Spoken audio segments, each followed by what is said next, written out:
Welcome प्यारे बच्चों। जैसे कि हम इस यूनिट को कंप्लीट कर चुके हैं और हमारे जो रेस्ट ऑफ टॉपिक्स हैं बच्चों वो आउट ऑफ सिलेबस हैं, इस बार वो हम नहीं करेंगे। तो वैसे जो मेन टॉपिक्स थे वो यही थे जहाँ पे न्यूमेरिकल भी बनते हैं और जहाँ पे सारी बातें होती हैं। तो प्यारे बच्चों, इसमें सबसे पहले हमने डिफरेंट टाइप की फोर्सेस के बारे में स्टडी किया कि गैस के जो मॉलिक्यूल्स होते हैं वो एक दूसरे को अट्रैक्ट करते हैं और अट्रैक्ट करके और डिफरेंट टाइप की जो हमें अट्रैक्शन हमें देखने को मिलती है, जैसे hydrogen bonding, dipole dipole attraction and weak van der Waals force of attraction. तो प्यारे बच्चों, हमने हाइड्रोजन बॉन्डिंग पढ़ी, जैसे वाटर में हाइड्रोजन बॉन्डिंग होती है, वाटर वेपर्स में हाइड्रोजन बॉन्डिंग है बच्चों। Ammonia gas also contains with hydrogen bonding. तो प्यारे बच्चों, HCl with the dipole dipole attraction. प्यारे बच्चों, अगर O2 की बात करें तो weak van der Waals force of attraction यहाँ पे है। तो these forces are not obey the square rule, means inverse square law जो सुना है उस रूल को ये नहीं मानती है। Means force is inversely depend upon D square, इस रूल को नहीं ओबे करती हैं। They said that force is inversely depend upon D की पावर 6। तो डी की पावर 6 बच्चों, नॉट डी की पावर 2। तो एक रोटेटरी केस है, वहां पे क्या स्टेशनरी केस है बच्चों। तो जहां स्टेशनरी केस है वहां पे डी की पावर क्यूब है, यानी डी की पावर 3 है। तो जो हम नॉर्मली पढ़ते हैं कि F is directly depend upon D square, तो इस रूल को नहीं ओबे करती हैं। यहाँ पे डी स्क्वायर की जगह 6 है बच्चों। तो डाइपोल डाइपोल के बीच में dipole dipole attraction, hydrogen bonding की हम बात कर चुके हैं। और प्यारे बच्चों, weak van der Waals force of attraction, जहां पे हमें कोई पॉजिटिव कोई नेगेटिव चार्ज दिखाई नहीं देता, वहां पे हम बोल देते हैं कि यहाँ पे weak van der Waals force of attraction ही होगी। तो प्यारे बच्चों, जैसे O2 में, N2 में, नियोन में, H2 में, these are the weak van der Waals force of attraction.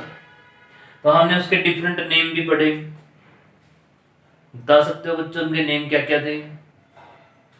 Dispersive force, London force, momentary force, क्योंकि वो एक मोमेंट के लिए आती है फिर बिखर जाती है force.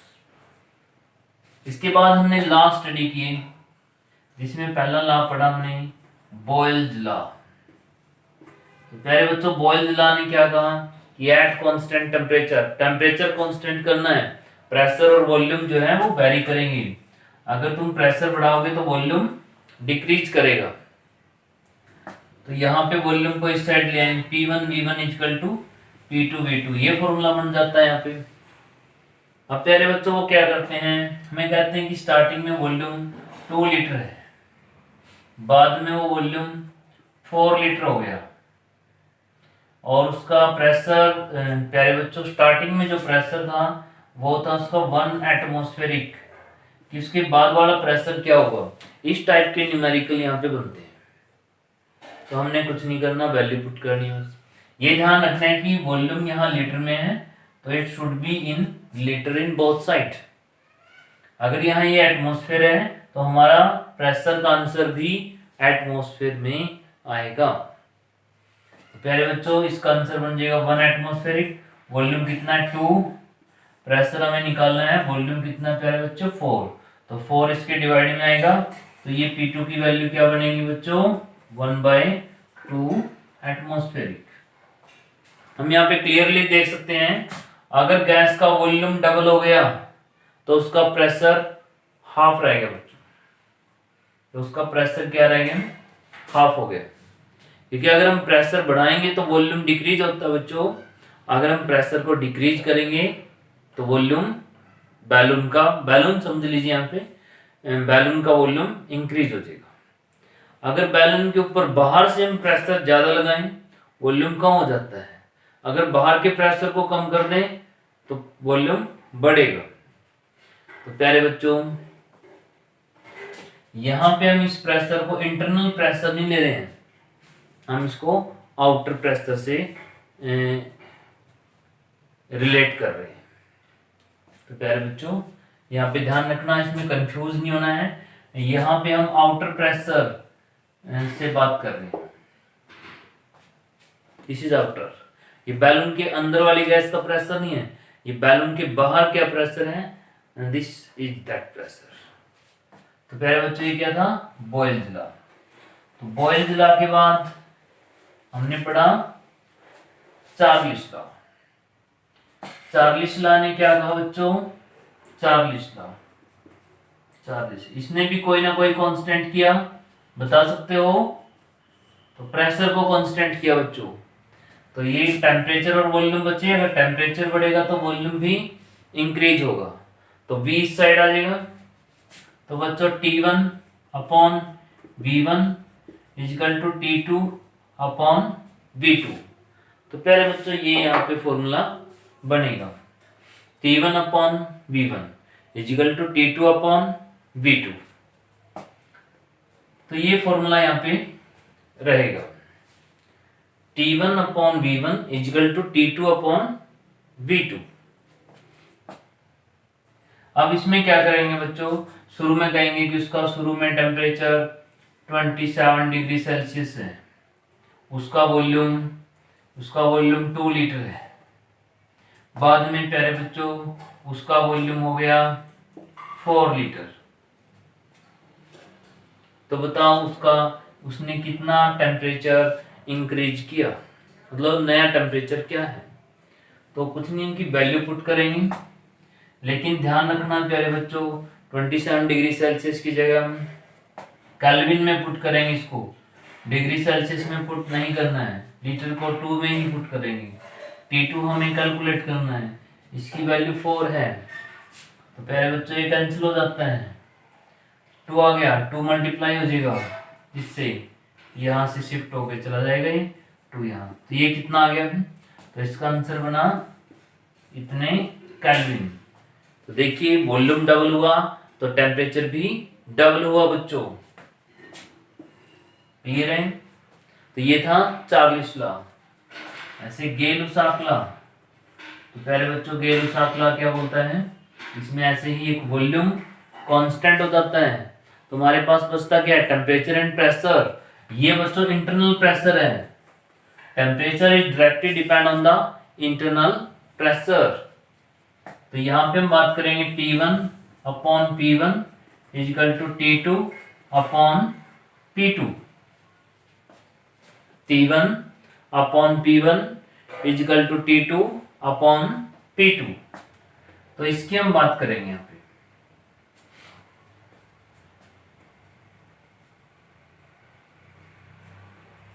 T1 upon P1 T2 upon P2। तो इसकी हम बात करेंगे। इसमें वो क्वेश्चन कैसे पुटअप करेंगे, पहले बच्चों टेम्परेचर दे देंगे, मान लिया कि 27 डिग्री सेल्सियस ही दे दिया, प्रेशर दे देंगे 1 एटमॉस्फेरिक, पहले बच्चों नया टेम्परेचर दे देंगे वो,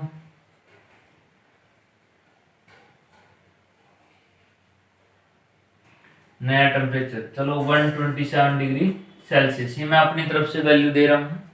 तो वो प्रेशर पूछ रहे हैं कि नया प्रेशर क्या होगा, इस टाइप का क्वेश्चन बनेगा।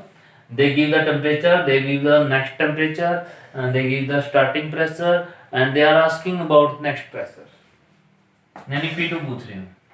T1 कितना लिखेंगे 300, P1 कितना है 1 एटमॉस्फेरिक, T2 कितना बच्चों, इसमें 273 प्लस कर दीजिए, ये कितना हो गया 400, यहाँ पे क्या आ गया बच्चों P2,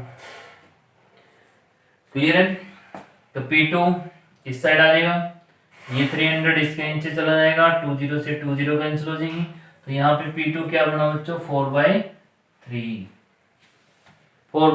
एटमॉस्फेयर, 4/3 एटमॉस्फेयर। तो ये प्रेशर बना बच्चों, this is the new pressure, this is the new pressure. तो प्यारे बच्चों यहाँ पे जो नया प्रेशर बना है वो ये है। तो इस तरीके से हम इन लॉ को बड़ा इजीली कैलकुलेट कर सकते हैं। लेकिन उसमें ध्यान रखना पड़ेगा कि क्या कांस्टेंट किया गया है। अगर कांस्टेंट किया गया क्या है वो समझते हो तो you can apply these law very easily. प्यारे बच्चों, ऐसा भी क्वेश्चन आ सकता है जिसमें कोई भी कांस्टेंट ना हो।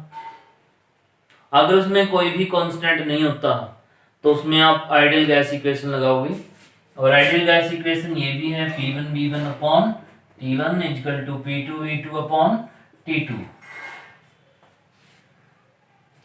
तो पहले बच्चों P1V1 अपॉन T1 ये सब मैंने लिख दिया है। तो वो स्टार्टिंग में प्रेशर दे देंगे कि 1 एटमॉस्फेरिक है, वॉल्यूम दे देंगे कि 1 लीटर है, 1 लीटर, टेम्परेचर दे दिया 27 डिग्री से, ऐसे कुछ देंगे भी। फिर वो कह देंगे कि नया वॉल्यूम हो गया 3 लीटर, नया टेम्परेचर दे दिया उसने 127 डिग्री सेल्सियस। तो बताओ प्रेशर कितना है, calculate the pressure from this. तो प्रेशर की वैल्यू क्या है बच्चों 1, लीटर कितना है 1, टेम्परेचर कितना है 27 को कैसे रखूंगा 300। तो पहले बच्चों P2 कैलकुलेट करना है, वॉल्यूम क्या रखना है 3 लीटर, डिवाइड में T2 कितना है प्यारे बच्चों ये है। तो ये P2 किसके इक्वल होगा, ये 30 से 30 कैंसिल है बच्चों, ठीक है। तो ये 4 इस साइड आ जाएगा 4/3, ये 3 कहाँ जाएगा डिवाइड में, तो बच्चों 4/9। तो प्रेशर की वैल्यू बनी 4/9 एटमॉस्फेयर, 4/9 एटमॉस्फेयर। तो यहां पे हम इस तरीके से देख सकते हैं इसको। This is an ideal gas equation. Ideal gas equation पे प्यारे बच्चों ये कह रहे हैं ना कि P1V1 upon T1 is a constant, P1V1 upon T1 is a constant. यहां पे इसका एक फॉर्मूला और बन जाता था, वो कांस्टेंट क्या था नंबर ऑफ मोल्स, एंड ये तो नंबर ऑफ मोल्स और ये गैस कांस्टेंट है R, तो ये भी कांस्टेंट ही है। तो यहाँ पे बन जाता है PV इक्वल टू nRT, ये भी आइडियल गैस इक्वेशन है बच्चों, और ये भी आइडियल गैस इक्वेशन है। तो इसमें हम वैल्यू पुट कर सकते हैं। तो इस तरीके से हम यहाँ पे सारे लॉ को अप्लाई कर सकते हैं। R की वैल्यू बच्चों अगर सब कुछ स्टैंडर्ड में जूल वगैरह में है तो 8.3 रखते हैं, लेकिन ज्यादातर इसकी वैल्यू 0.083 बार लीटर में रखी जाती है, 0.083 बार लीटर इसमें रखेंगे। तो बच्चों ये क्या है pressure, volume, number of moles और R और T।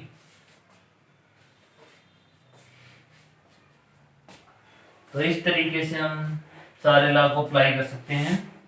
अब एक लॉ को और डिस्कस करते हैं, that is the Dalton law. देखिए प्यारे बच्चों, उसने कहा कि 16 ग्राम O2 है और 11 ग्राम CO2 है। 16 ग्राम O2 है, 11 ग्राम CO2 है। तो प्यारे बच्चों और ये कह देंगे कि इसमें जो टोटल प्रेशर है वो कुछ दिया है, टोटल प्रेशर मान लो कि वो 200 एटमॉस्फेरिक दिया है, या पास्कल में कह दें, कुछ भी कह दें। तो ये कह देंगे कि इनके डिवाइड करो कि किसका कितना प्रेशर है। एक बात तो क्लियर है, ये लॉ क्या बताता है कि total pressure is equal to P1 plus P2, means इसमें कुछ प्रेशर ऑक्सीजन का और कुछ प्रेशर CO2 का है। तो वो प्रेशर किस तरीके से डिवाइड होगा, वो इनके मोल फ्रैक्शन के अकॉर्डिंग डिवाइड होगा। मोल फ्रैक्शन क्या होती है बच्चों, मोल फ्रैक्शन होती है उसका हिस्सा कितना है। तो इसका हिस्सा देखते हैं ऑक्सीजन का कितना है। अगर इसकी मैं मोल बनाऊं तो 16 को 32 से डिवाइड कर देंगे, ये बन जाएंगे हाफ मोल। और प्यारे बच्चों इसके मोल बनाएंगे तो 11 को 44 से डिवाइड कर देंगे, ये बन जाएंगे 1/4 मोल। तो मोल फ्रैक्शन कैसे निकलेगी? मोल फ्रैक्शन निकलेगी जिसके मोल हैं वो ऊपर रखिए, टोटल मोल से डिवाइड करिए। ये हाफ मोल मैंने ऊपर रखे 0.5, टोटल मोल बच्चों 1.4 प्लस 1.2 सोल्व कर सकते हो। 1.2 प्लस 1 प्लस 4 कितना आ जाएगा 0.75। ये मोल फ्रैक्शन आ गई O2 की। अब मैं O2 का प्रेशर देखना चाहता हूँ, तो ये टोटल प्रेशर है, टोटल प्रेशर को इसकी मोल फ्रैक्शन से मल्टीप्लाई कर देंगे तो इसके हिस्से का प्रेशर निकल जाएगा बच्चों। यहाँ पे हम 0 लगा सकते हैं, कोई फर्क नहीं पड़ता अगर यहाँ डेसिमल पॉइंट है। ये कट गया बच्चों, ये 2 आ गया, ये 3 आ गया, ये बन गया 400, ये हो गया डिवाइड में 3। तो इतना एटमॉस्फेरिक यहाँ पे मिला 1 के बाद फिर 3, ये इतना एटमॉस्फेरिक प्रेशर ऑक्सीजन के हिस्से में आया। बच्चों जो रिमेनिंग है 63 एटमॉस्फेरिक प्रेशर ये CO2 के हिस्से में आया। अगर वो भी निकालना चाहते हैं ऐसे कर सकते हैं। CO2 के मोल कितने हैं प्यारे बच्चों? इतने हैं। टोटल मोल कितने हैं? ये इतने हैं। तो 200 से मल्टीप्लाई करेंगे तो हमें इसका भी आंसर आ जाएगा। प्यारे बच्चों Dalton law of partial pressure हमें ये सिखाता है। अब इनकी प्रैक्टिस करिए, न्यूमेरिकल सोल्व करिए, मिनिमम इतना तो करिए बच्चों, पिंक क्वेश्चन तो जरूर सोल्व करिए। जिस बच्चे ने आगे कंपटीशन सोल्व करना है वो एक्सरसाइज क्वेश्चंस को भी जरूर सोल्व करिए, ठीक है, और अपनी प्रॉब्लम को सेंड करिए। प्यारे बच्चों तुम जो है एक वो आते हैं नीट, जिसने MBBS का पेपर देना है, IIT का पेपर देना है, तो प्यारे बच्चों अगर कोई भी कंपटीशन करना है, मेडिकल वाले को कोई भी कंपटीशन करना है तो उसके नीट के जो पेपर्स हैं, नीट के जो क्वेश्चंस हैं उनको तैयार रखना चाहिए। अगर मेडिकल के बेस पे कोई भी एग्जाम देना है, अगर नॉन मेडिकल वाले बच्चे को कोई कंपटीशन क्लियर करना है तो उसको जो IIT के क्वेश्चंस हैं वो सोल्व करने चाहिए जो पीछे एग्जाम में आए हैं।